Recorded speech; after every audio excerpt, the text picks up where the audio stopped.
je me présente, Josée Cloutier pour Pinceau. Je suis artiste peintre et professeure chez Pinceau à Québec. Pinceau est une boutique où on vend tout le matériel d'artiste et matériel PowerTex aussi, dont je vais vous parler aujourd'hui. Vous pouvez soit appeler, la boutique est réouverte, alors si vous êtes dans le coin ou vous passez dans le coin de Québec, venez nous voir à la boutique est ouverte, réouverte. Et aussi, on ne peut pas encore donner de cours, mais la boutique fonctionne. Et la boutique en ligne fonctionne à plein aussi. Vous avez juste à aller au www.pin-so.com et vous allez arriver sur le site internet de Pinceau où vous pouvez voir tous les produits, tout l'inventaire en magasin. Bien sûr, vous pouvez commander directement. Si vous commandez pour 75$ et plus à travers le Canada, la livraison est gratuite. Je vais prendre ça dans mes mains tout de suite. La semaine passée, on a fait je vous ai montré la technique pour faire le craquelage comme ça sur la toile avec le Stone Art, comme dans ces projets-là. Cette semaine, on va travailler avec le produit 3D Flex qui va réaliser des craquelures, alors des grosses craquelures pour faire soit des abstraits comme j'ai ici, des grosses textures, puis faire un abstrait avec ça, ou vous pouvez le mêler. Il aurait pu être intégré aussi dans mes projets avec le Stone Art, j'aurais pu intégrer du 3D Flex, je peux retravailler par-dessus avec de l'acrylique, tout ça est possible. Alors, je vais le mettre ici pour vous le montrer de plus proche. Je vais vous faire un exemple de la texture, comment la faire. Puis ensuite, on va travailler avec Power Wax, qui est une cire froide qu'on va pouvoir venir intégrer des couleurs. Fait que je tourne ça, puis je vous montre ma table. Vous voyez ici ma petite toile un peu échantillon, je dirais. Il y a une partie qui est plus épaisse en texture. Si je vous le penche un peu comme ça, vous allez voir l'épaisseur de côté. Alors, on peut vraiment venir faire des textures super intéressantes. Il y a des parties sur cette toile-là où il n'y avait rien. On sent encore la texture de la toile. Mais les parties où il y a le plus épais de pâte, c'est là qu'il va y avoir le plus de grosses craquelures. Dans les parties où il y a moins d'épaisseur de 3D Flex, de pâte 3D Flex, j'ai moins de craquelures. Alors, c'est comme ça que cette pâte-là fonctionne. Puis, je vais vous expliquer aussi au niveau du mélange comment fonctionner. J'ai ramené le personnage à Carole, l'intrigant, parce que la base, la semaine passée, je vous ai parlé du Stone Art qui avait été utilisé pour faire le haut du personnage. Cette semaine, je vous parle de la partie du bas. Alors, c'est pour ça que je l'ai ramené pour que vous puissiez le revoir, vous souvenir que la partie du bas est toute craquelée. Alors, elle a été faite avec le 3D Flex, ce qui vous donne un mix de textures complètement différent. Ensuite, ici, j'ai ma petite toile que j'ai déjà préparée, que mon 3D Flex est toute craquelée. Puis, j'en ai mis pas mal à la grandeur de la toile. Alors, on voit l'effet de craquelure partout sur ma toile. OK, ça corde. OK, il faut que je regarde là pour le cadrage. Ça, c'est bon. Puis, je regarde là pour les questions. Je me remets dedans, là. C'est comme si j'oublie des choses. Alors, ça, je vais vous montrer comment j'ai réalisé le craquelage pour commencer. Ici, j'ai les pigments.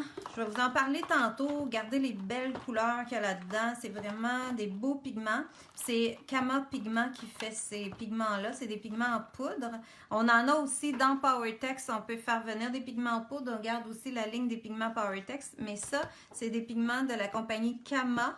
Et c'est une compagnie québécoise. Alors, c'est très intéressant à savoir que vous pouvez acheter des pigments québécois, en tout cas, qui sont embouteillés au Québec. Je ne suis pas sûre que ça vient, tous les pigments en poudre viennent du Québec, je ne penserais pas, là. Mais c'est quand même fabriqué par une compagnie d'ici, emballé et expédié ici de Montréal à Québec. Alors, ça, on va y revenir. Je vais tasser ça. Je trouvais important de vous partager ça. C'est nouveau chez Pinceau. Alors, je pourrais utiliser aussi ces pigments-là avec mon PowerTex. Alors, je vais aller chercher mon petit panneau.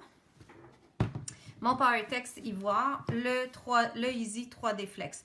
Alors, pour celles qui n'étaient pas là la semaine dernière, je vais peut-être faire juste une petite explication générale. Le PowerTex, c'est un produit qui vient comme ça dans des bouteilles. C'est à peu près la texture, je pourrais comparer ça, la texture du PowerTex à quelque chose comme une peinture un peu plus épaisse que l'acrylique fluide. C'est entre le fluide puis le heavy body. Ça ressemble beaucoup à la texture de la peinture qu'on met sur les murs. Sauf que c'est un durcisseur de tissu. Alors, c'est un médium universel. On peut faire des textures avec, on peut peindre avec. Il y a vraiment beaucoup de choses. Puis, on peut réaliser des sculptures comme vous avez vu le personnage tout à l'heure. Combien les pigments? Oh, ben, je peux pas te dire les prix. C'est toutes les paquets sont tous à différents prix. Ça dépend ça dépend vraiment des pigments. Aussitôt qu'on tombe dans les vrais pigments comme ils sont là, ce sont tous des monopigments dans les petits cups. Ça change de prix selon les pigments. Fait que là, ils ont fait, eux autres, des ensembles dans Kama Pigments. Il faut vraiment que tu ailles voir sur le site internet pour choisir l'ensemble que tu veux avoir. Tu vois, ceux que j'ai ici, là, le moins cher est autour de 27 $ pour les 6 pots. Puis le plus cher est 60, donc les pigments doivent être plus dispendieux dans celui-là. Il y en a un à 43, un à 37, ça joue beaucoup, beaucoup, beaucoup. C'est vraiment d'aller voir selon ce que vous avez comme goût d'aller chercher comme couleur de pigment. Alors ici, le 3D Flex, il vient en pot comme ça. Vous avez une explication dessus, un peu les instructions pour vous souvenir. Puis vous allez pouvoir revoir la vidéo d'aujourd'hui. Moi, je l'ai transféré dans un autre plat. C'est pour ça que j'ai un plat vert. Peut-on mettre de la couleur dans le PowerTex? Oui, puis il y a du PowerTex blanc, fait que tu pourrais colorer aussi du PowerTex blanc. Puis si tu voulais un PowerTex transparent mais avec un pigment dedans, tu pourrais mettre des pigments de couleur dans ton PowerTex transparent aussi. Puis tu peux faire tous tes fonds, venir colorer comme je vais vous démontrer avec la cire et les pigments. C'est bien, bien, bien intéressant. Je sais que c'est mêlant, ça fait beaucoup de choses à retenir, mais c'est vraiment le fun à travailler comme produit. Alors, ce qui est avantageux avec le 3D Flex, c'est que c'est un produit en poudre. Comme vous pouvez voir, c'est de la poudre blanche. On ne fait pas de commerce illicite, mais on vend de la poudre blanche. Fait que c'est autre chose. Ensuite, il faut préparer notre mélange. C'est sûr qu'au lieu d'ouvrir un pot tout prêt puis que vous appliquez, il faut que vous le prépariez. L'avantage, c'est que je peux concentrer plus ou moins mon produit et avoir différents résultats. C'est ça qui devient intéressant avec un produit comme ça, c'est que je peux contrôler mon effet. Fait que là, je ne veux pas en faire une trop grosse quantité. Puis, si je veux une pâte assez épaisse, je vais mettre 3 fois de 3D Flex pour une quantité de PowerTex. C'est 3 pour 1. Fait que là, je vais en mettre très peu de PowerTex, mais je vais le mettre à côté puis je vais l'inclure graduellement dedans. Fait que ça, c'est mon PowerTex ivoire. Vous voyez, on sent quand même l'épaisseur du produit. Mettre ça de côté. Puis, je vais ajouter un petit peu d'eau. Fait que si j'avais mesuré, là, je fais une très petite quantité. Fait que j'y vais un peu comme ça, à peu près. Mais si je faisais une grosse quantité, comme pour faire le personnage que je vous montrais tout à l'heure, pour faire ça, Carole a dû vraiment mesurer plus précisément puis se préparer une grosse quantité. À ce moment-là, il vaut mieux prendre vraiment une tasse à mesurer puis dire, OK, j'ai mis une tasse de poudre, je mets le tiers de PowerTex, puis je mets après ça le 3/4 de la quantité de une pour d'eau. Alors, c'est vraiment la façon de le faire. Mais comme je fais moi ça très petit puis que j'ai pas besoin d'avoir quelque chose de très précis parce que je vais y aller très aléatoirement, ben je peux jouer sur mes quantités comme je vous disais là. Mais si je veux une pâte très épaisse puis j'en ai beaucoup à faire, je veux toute la même consistance, vaut mieux le faire quand même un peu à l'avance. Ben mesurer comme il faut. Puis quand vous avez vos pots à la maison, ben vous pouvez toujours ajuster vos quantités. Je dis ça parce que souvent en séminaire, quand on faisait on pouvait faire des vrais séminaires en réel, on fournissait les quantités. Alors on mesurait nous à l'avance pour vous, puis on faisait, ils étaient déjà pré-calculés. Mais quand vous êtes à la maison, vous pouvez vous ajuster. Comme là, je m'aperçois bien que c'est un peu trop épais. J'ai pas assez mis de PowerTex sur ma palette. Je vais en remettre, mais je vais quand même travailler un petit peu dedans. Parce que plus je le travaille, plus il commence à s'intégrer. Fait que je pourrais travailler avec une pâte comme ça, qui est un peu ligneuse. On dirait qu'elle fait des filaments. Puis vous voyez là, j'avais l'impression que j'allais pas y arriver, puis finalement j'y arrive. Fait que ça va être une pâte qui va bien faire des grosses craquelures parce qu'elle est quand même très concentrée. Fait que si je voulais avoir quelque chose d'un peu plus facile à travailler, là, vous voyez que je force un petit peu pour la travailler, ben je pourrais ajouter un peu de Powertex, une petite goutte d'eau, puis j'aurais quelque chose de beaucoup plus léger, encore plus facile à travailler. Puis d'un autre sens, si je voulais travailler plus en argile, elle serait trop molle, elle collerait sur mes gants. Alors, si je voulais travailler pour réaliser ça, je rajouterais de la poudre pour que ça fasse une argile que je sois capable de décoller de mes gants puis venir appliquer sur une surface comme celle-ci. Fait que vous pouvez vraiment ajuster selon le résultat que vous voulez. Fait que ça ici, je peux le prendre, venir l'appliquer sur ma toile. Ma toile, mon panneau, là, c'est un tout petit panneau que j'ai utilisé aujourd'hui. Puis, je peux venir faire ça. Déposer ça sur ce petit panneau-là. Je voulais vous parler des spatules arrondies. J'ai travaillé avec cette spatule-là dans ma toile que je vous ai montrée tout à l'heure. Fait que je voulais vous la montrer. Puis là, ben, je peux, comme j'ai déjà une couche de Powertex Ivoire sur cette toile-là, je peux juste finir en étirant un peu ma texture à la même manière qu'une pâte à texturer. Je vais avoir une super belle texture. Puis ici, je pourrais laisser une grosse épaisseur pour aller chercher des grosses craquelures en plein milieu. Ben, pas en plein milieu, mais sur la partie où j'ai décidé que je voulais l'épaisseur. Fait que ça, je vais le laisser comme ça. Si je veux faire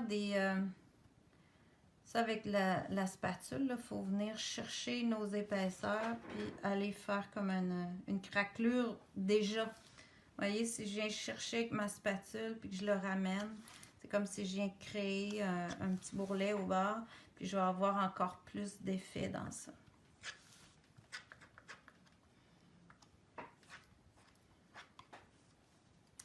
Puis ici, je peux m'amuser juste à étirer ça, lui donner vraiment une forme. Fait que là, c'est vraiment une question de goût, comment vous voulez la placer. Là, je pourrais aussi continuer avec une pâte à texturer parce qu'on peut mélanger des produits acryliques avec ça.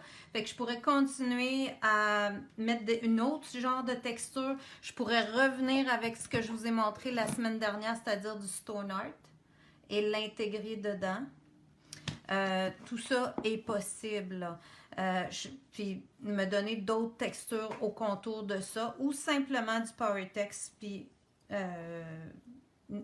là, c'est l'imagination qui n'a pas de limite là, que vous pouvez utiliser. Une fois que j'ai fait ça, vous avez remarqué aussi, j'avais déjà préalablement préparé mon petit panneau avec une couche de Powertex assez mince que j'ai laissé sécher pour que, surtout que ça ici, c'est vraiment un morceau comme de maçonnette, c'est poreux, alors je devais mettre une couche avant pour faire sûr que ma pâte avec mon Powertex colle bien à la surface, ça travaille beaucoup mieux. C'est toujours mieux de faire une petite couche sur votre toile ou votre panneau avant de commencer. Voilà pour le mélange du 3D Flex. Comme vous voyez, c'est pas très compliqué. Il faut juste faire un peu des expériences. Là. Comme ici sur les photos, sur le pot, il vous montre vraiment là, mélanger directement sur la surface, venir l'étendre et vous pouvez même faire des empreintes dans ça. Je pourrais m'amuser là à faire des lignes dedans, laisser des empreintes, ça va déjà lui donner des lignes pour travailler son craquelage. Là, quand il va sécher, il va craqueler. Fait que je pourrais aller faire des empreintes avec des objets aussi, puis aller avoir vraiment des formes dedans. Parce que ça sèche assez rapidement en surface, donc on est capable de venir étamper dedans.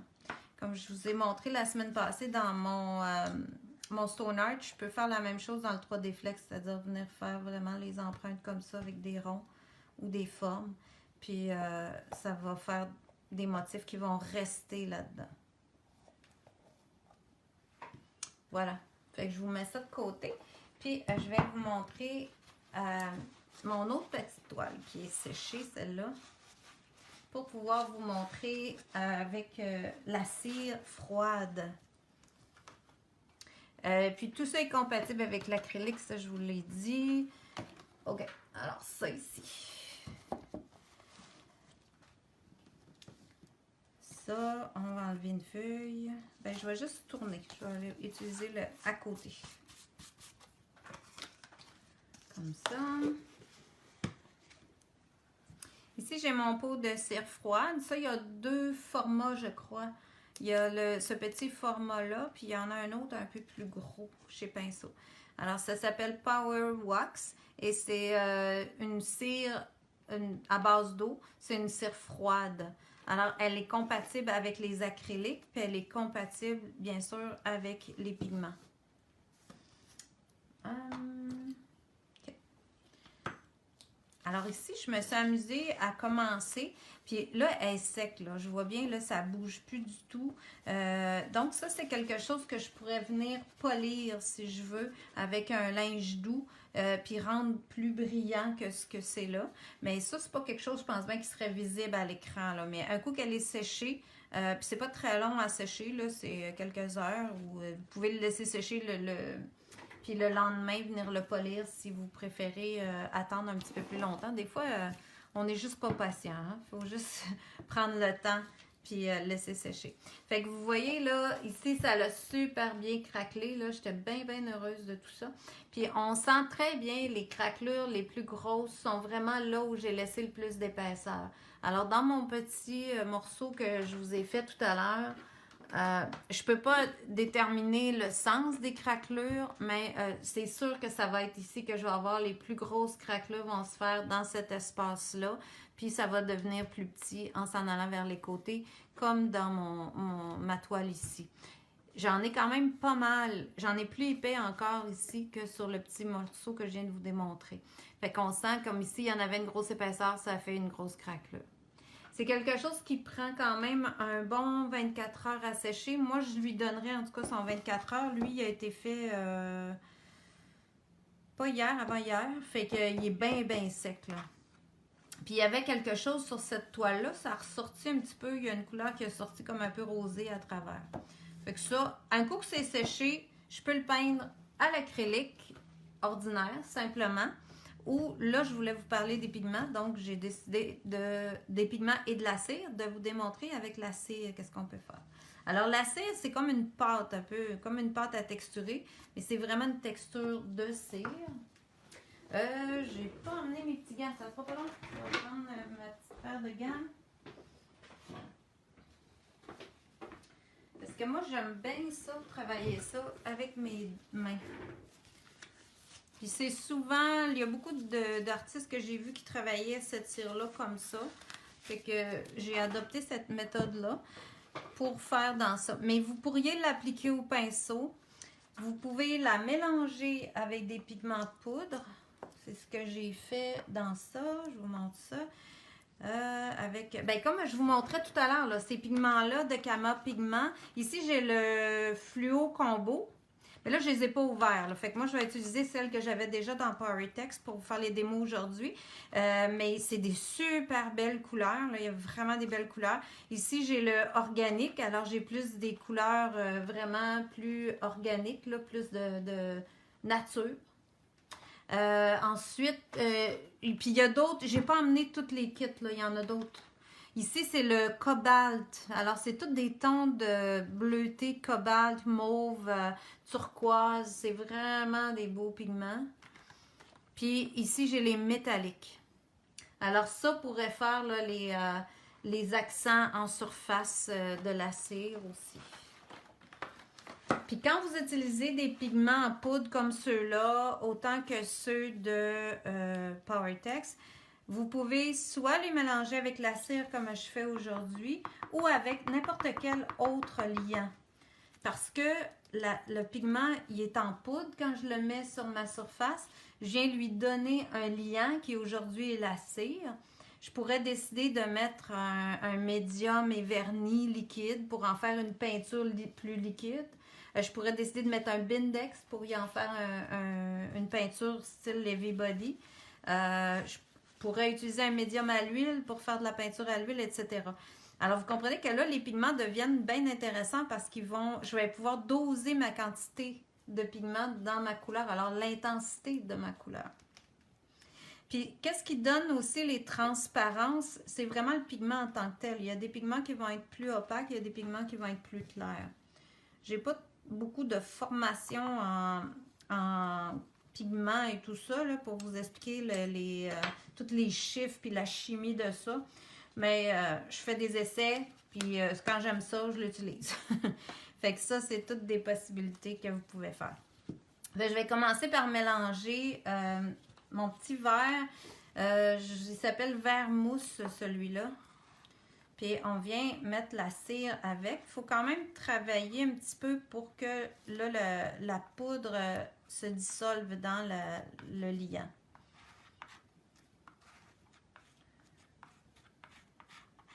Puis on sent qu'il y a des petits points bleus à travers. Alors dans ce verre-là, il y a un ton de bleu, c'est certain. Plus je vais le travailler, plus je vais écraser aussi le pigment. Ça va tout bien se mélanger dans ma couleur. En même temps, en utilisant la cire, ça fait une finition. Je n'ai pas besoin de revernir quand je travaille avec la cire. Je peux utiliser seulement la cire comme finition. Ou je pourrais remettre une couche de cire transparente à la fin et avoir ma finition. Comme dans la pièce que je vous ai montrée ici, ça je l'ai vraiment fini à la cire, puis j'ai rajouté la cire rouge dans mon fond, mais le reste c'était peint avec le PowerTex. Alors ça vous donne des idées, là, vous pouvez tout mélanger ces textures-là parce que la cire est compatible avec les produits acryliques, alors il n'y a pas de problème. Puis là, je peux venir chercher mon verre, puis l'appliquer directement sur ma surface. Ce que j'aime avec ça, c'est que la cire, comme elle a une texture, elle rentre dans les craques du craquelage. Fait que ça fait un bel effet.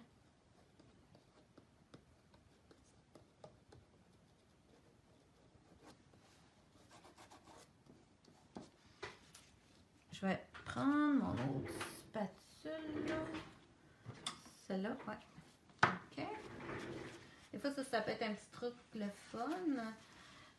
D'utiliser une autre spatule aussi pour récupérer ma cire que j'ai sur ma spatule que je viens de mélanger. Puis avoir quelques instruments pour... Puis aussi, le pigment, il pourrait servir à mélanger avec une acrylique déjà en couleur. Hein? Il va augmenter la couleur. Ça peut être... c'est jamais perdu.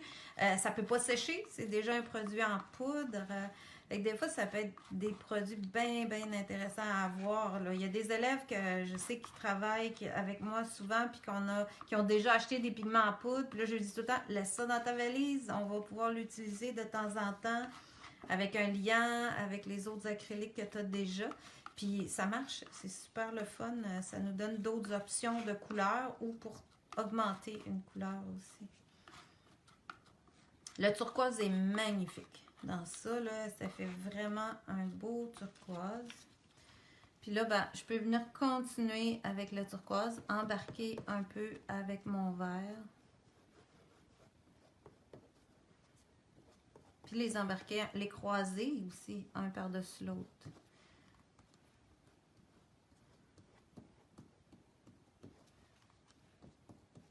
Puis aller jusqu'au fond, venir teinter tout ça. Puis je trouve que quand on travaille comme ça avec nos mains, c'est vraiment, on est très proche de ce qu'on crée. C'est, on a comme une, je sais pas, une communication plus forte. On sent toutes les textures de notre tableau. Puis comme je vous disais, je pourrais aussi le travailler au pinceau. Ça, c'est possible. Puis je peux aussi, si je veux travailler un peu plus liquide, je vais vous le faire, là. Là, je vais juste aller remplir jusque-là, comme ça. Ici, le vert, là, je l'avais mis pâle, pâle, pâle. Fait que je pourrais y en donner une autre couche, revenir sur ça. Voilà. Parce que comme dans le creux, ici, c'est très profond. Fait que je vais me prendre un pinceau. J'avais utilisé, me semble, ma petite langue de chat. Fait que je peux décider que je vais y envoyer du verre, là, au fond, venir le chercher. Je peux mouiller aussi un peu, puis diluer ça. C'est compatible à l'eau. Donc, je peux aller me chercher une transparence aussi. C'est sûr que les premières fois qu'on l'utilise, on ne sait pas, là, on est... Mais à force de le faire, là, puis même moi, là, j'ai pas une grosse expérience dans ça, mais je commence à l'apprécier beaucoup plus. Fait que ça peut s'intégrer dans tous les projets qu'on travaille déjà.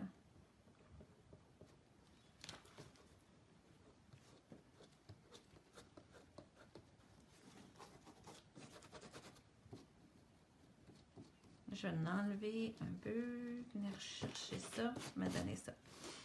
Là, je vais mélanger l'autre teinte avec l'acrylique. Vous allez voir que ça se mélange bien aussi. Fait que vous n'êtes pas obligé nécessairement d'avoir des pigments pour utiliser la cire. Attends que j'amène ça jusque là. Ça fait bien ressortir aussi là, ma texture. Je trouve que je peux la travailler plus. Puis je pourrais réessuyer si je veux aussi. Je vais aller faire ça parce que je l'ai fait très foncé ici. Je peux mouiller un peu mon linge puis là revenir refaire sortir ma texture qui est plus élevée. Parce que ma cire n'est pas complètement sec, donc elle peut bouger encore. Bien belle fois. Voilà. Fait que j'avais choisi dans Golden le violet quinacridum qui a été déjà appliqué ici. Je vais m'en mettre juste une petite goutte. S'il veut bien sortir de la bouteille. Ok. Là, je ne sais pas si j'ai manqué des questions.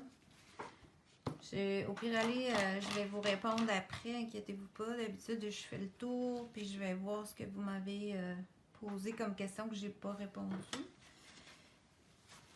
Alors, je ramène un peu de cire, puis je le mélange directement avec mon acrylique. Ça s'intègre super facilement. Vraiment aucun problème avec ça. Là, le golden, j'en mets toujours trop. Il est tellement concentré comme couleur, j'ai pas besoin d'en mettre autant. Fait que là, je vais vraiment revenir avec ma cire plus intense.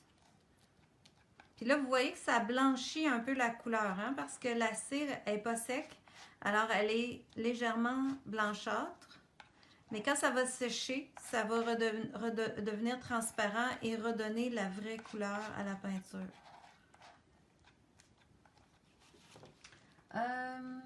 Ok, c'est bon. Je revise un petit peu ma feuille en même temps, voir si je vous ai tout dit. La cire aussi, elle peut être mélangée avec les pigments, avec l'acrylique.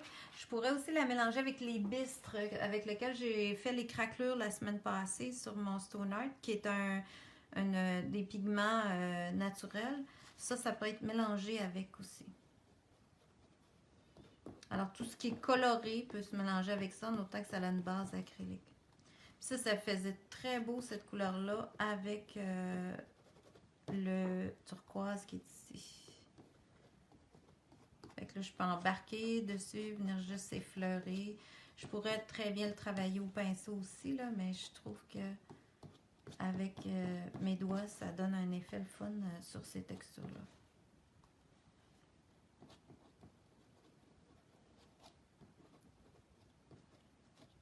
Ok, je vais le faire un peu transparent comme ça. Puis revenir avec le turquoise ici. C'est beau quand ces couleurs-là quand ça se mélange ensemble.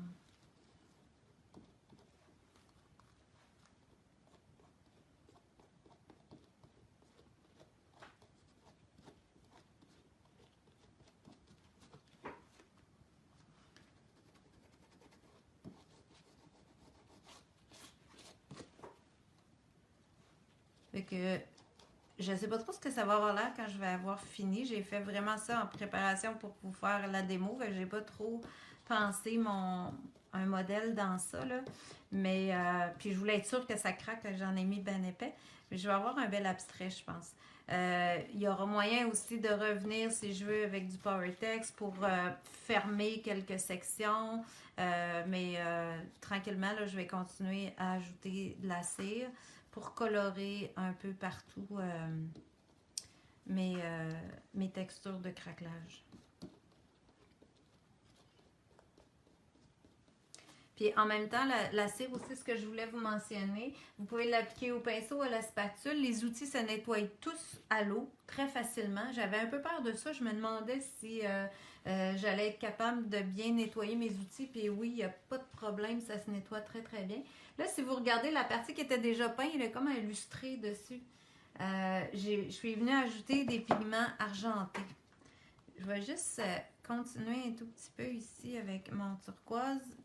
Puis je vais vous mettre un peu de pigment argenté sur ça pour vous montrer ce que ça donne. Parce que quand c'est pas sec, en venant avec les pigments, comme c'est en poudre, mais c'est le même principe. Comme c'est pas mélangé avec un liant, je contrôle la quantité, la façon que je veux l'utiliser. Comme là, ma cire, elle n'est pas sec en surface, donc elle va retenir le pigment. Fait que ici, j'ai les pigments argent. Je suis sûre que ceux de Kama feraient super bien aussi. Là, ils sont aussi beaux au visuel quand on les regarde. Fait que là, je peux venir prendre ma poudre comme ça. Puis venir l'appliquer vraiment en surface. Ça colle là parce que la cire n'est pas sec. Fait que ça fait un superbe effet. Imaginez si je faisais ça dans une sculpture, là, je donnerais aussi un super beau fini.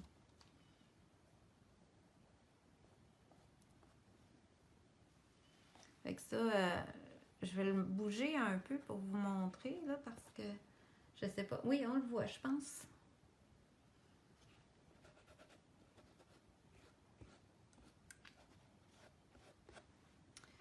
C'est ça, ça donne un bel effet, là, le argenté. Il y a du perlé aussi dans les pigments. Ça aurait été beau aussi avec le blanc perlé. Puis, ben, encore une fois, la limite, c'est l'imagination. C'est de trouver un peu des idées, faire des essais. Ici, ben, j'ai beaucoup essuyé, donc là, ça va moins coller. Mais ça peut être intéressant d'avoir des parties très opaques, des parties essuyées, toutes sortes de sections dans vos choses. Puis, il y aurait moyen de revenir aussi, comme je disais, avec des acryliques ou des bistres aussi. Je pourrais retravailler avec du bistre par-dessus ça. Tout est possible. Fait que un coup que ça, c'est pas mal travaillé, je dirais laissez-le sécher un 12 heures. Ensuite, vous pouvez le polir si vous voulez. Là, si je voulais être sûre que mon pigment argent est bien solide, je pourrais aussi remettre une couche de cire par-dessus après pour vraiment m'assurer qu'il est bien fixé dans mon fond. Peux-tu utiliser l'encre acrylique? Oui, je suis pas mal sûre que je peux utiliser l'encre acrylique avec ça parce qu'on peut les mélanger avec toutes les acryliques. Mais c'est sûr que si tu pars avec un encre acrylique, tu vas être plus liquide, donc ta cire va être un petit peu plus liquéfiée. Si tu mets plus de cire pour avoir l'épaisseur, ben à ce moment-là, tu vas avoir quelque chose d'un petit peu plus liquide sur ta surface. C'est à peu près ça que je peux vous dire. Ça, c'est bon. OK. OK. On est correct avec ça. Là, je sais pas pourquoi il y a quelque chose qui a figé, mais j'espère que je vais quand même voir vos questions. C'est beau. Je pense que j'ai fait pas mal le tour. J'ai juste revisé ma petite feuille avec les bistres. Ça peut être poli après séchage. Ah oui, puis pour ceux qui ont déjà travaillé avec des cires qui chauffaient, vous pouvez la chauffer aussi, cette cire-là. Puis elle n'émet pas de gaz là, qui sont nocifs. Alors, c'est quelque chose qui est quand même assez organique. C'est pas dangereux pour la santé. Ça se travaille très bien. C'est ça, il marque pour rincer les outils, utiliser l'eau tiède et le savon ne contient aucune substance volatile dangereuse. Fait que même si vous la chauffez, il n'y a pas de problème pour les gaz ou les choses volatiles qui peuvent sortir de ce produit-là. Fait que c'était pas mal ma petite tournée pour aujourd'hui. Ah, je voulais vous montrer. Ben ça, la semaine passée. Ah, c'est ça. La semaine passée, là, je vous avais fait de la texture dans mon PowerText. Ici, j'ai mis du bistre après noir. Ici, j'ai essayé d'essuyer un peu mon bistre, mais ça a resté foncé. Mais là, je voulais essayer avec vous de venir y mettre de la cire en surface. Fait que vous voyez, je pourrais travailler avec ma cire puis faire sortir mon motif, même si je suis sur du foncé. Fait que ça fait comme un brossage. J'aurais pu brosser avec des acryliques aussi. Là, j'aurais eu le même résultat. Mais tant qu'à être dans la cire, on va le brosser un peu. Fait que vous voyez, mon argile là, de Stone Art a fait toute une belle texture. Puis mon pochoir que j'avais mis dedans aussi. Fait que ça me donne toute une texture complètement différente, là. Je sais pas si le turquoise paraîtrait, ouais.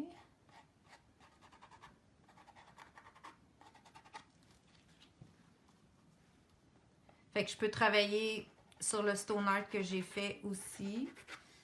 Tout ça peut s'utiliser. Puis ici, dans mon fond, je peux aller en remettre aussi. Ici, j'avais commencé à mettre du rose. Donc, je peux aller rechercher ma cire avec ça, puis le cirer davantage.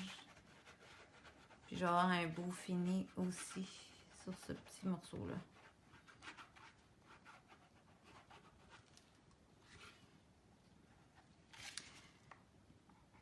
Ça fait quand même des choses super intéressantes pour celles qui aiment travailler des abstraits dans la texture. Puis je pourrais intégrer ça aussi dans un fond de toile puis venir peindre à l'acrylique, me servir vraiment comme texture de fond. Ça fait super bien, là. Fait que je pense que ça fait pas mal le tour là, avec ça. Là, je vais continuer. Plus je vais en mettre, plus ça va ressortir, puis plus ça va avoir un bel effet. C'est toujours de continuer. Hein. Là, j'essaye de vous faire ça rapide, mais des fois, c'est pas nécessaire. Il faut juste continuer puis aller faire sortir nos textures tranquillement. C'est là qu'on arrive avec des beaux effets. Personnellement, je le pâlirais encore un peu. Là. Je le trouve encore foncé.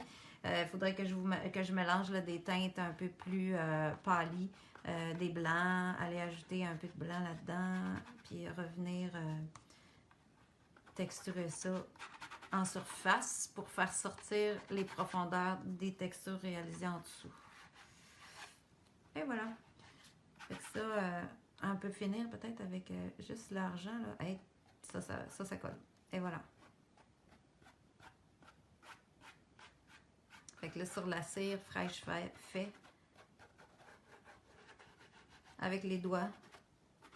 Puis là, j'ai un bel effet de texture argentée par-dessus mon verre, par-dessus les textures de Stone Art de la semaine dernière. Alors ça, c'est possible aussi. Puis, ça fait pas mal le tour de ça. Pour les pigments, le Easy 3D Flex pour faire la texture, la cire froide que vous pouvez mélanger avec vos pigments en poudre ou les acryliques. Et puis, je vais vous montrer un autre petit projet que j'ai commencé la semaine passée, mais en test. Puis, on va voir ce que ça va donner pour la semaine prochaine. Peut-être que je vous ferai une démo pour savoir comment travailler avec la poudre de rouille. Alors ça, c'est du Rusty Powder. C'est vraiment fait avec la poudre de rouille de PowerText. Puis ensuite, j'ai terminé avec les pigments en surface. Là, vous voyez un peu le blanc, c'est de la cire avec des pigments blancs, de la cire avec du turquoise, des pigments aussi avec du Bendex. Alors le liant, il y a les deux dans ça. Puis il y a le Rusty Powder. Fait que ça, je pourrais peut-être vous faire une démo avec ça la semaine prochaine. Je vais en parler avec Carole. Sinon, dans les semaines à venir, j'aimerais bien vous parler de ce produit-là qui s'appelle la poudre de rouille. Puis ça, c'était mon échantillon. Là, on voit bien, là, c'est vraiment comme si c'était travaillé sur du métal puis que ça avait rouillé. Alors, c'est de la vraie rouille. Ça, c'est mon échantillon que je vous ai fait la semaine passée avec le craquelage. Fait que je vous laisse là-dessus. Allez voir ça sur le site de Pinceau. Si vous voulez vous procurer des pigments, de la cire froide, tout est là. Alors, vous pouvez regarder ça. Je vais vous retourner. On dirait la Voie lactée. Ouais, ça fait un peu ça. Merci. Si vous trouvez ça beau, tant mieux. Je voulais vraiment que ça rouille. J'en avais mis beaucoup, fait que j'en ai enlevé un peu après. Mais ça fait vraiment le fun comme effet. Là, on aime les choses un peu rustiques. Là, c'est vraiment un bel effet. Ouais, je suis pris avec mes gants. Je vous ramène en avant pour vous dire un petit bonjour. Fait que c'était pas mal ma démo pour aujourd'hui. J'espère que vous avez apprécié. Puis on se reverra pour un autre suite avec le PowerText.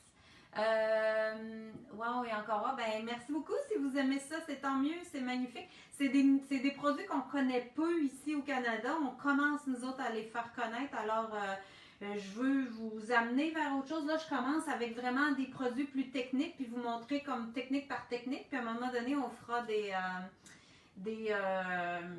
un projet plus concret ensemble ou vous présenter en Zoom ou en vidéo, mais vous allez déjà avoir une idée des techniques qui ont été utilisées dans ces produits-là, dans ces projets-là.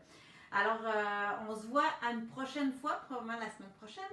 Et puis, je vais voir ce que je vais vous parler là. Je sais qu'il y a rentré plein de pannes pastel chez Pinceau.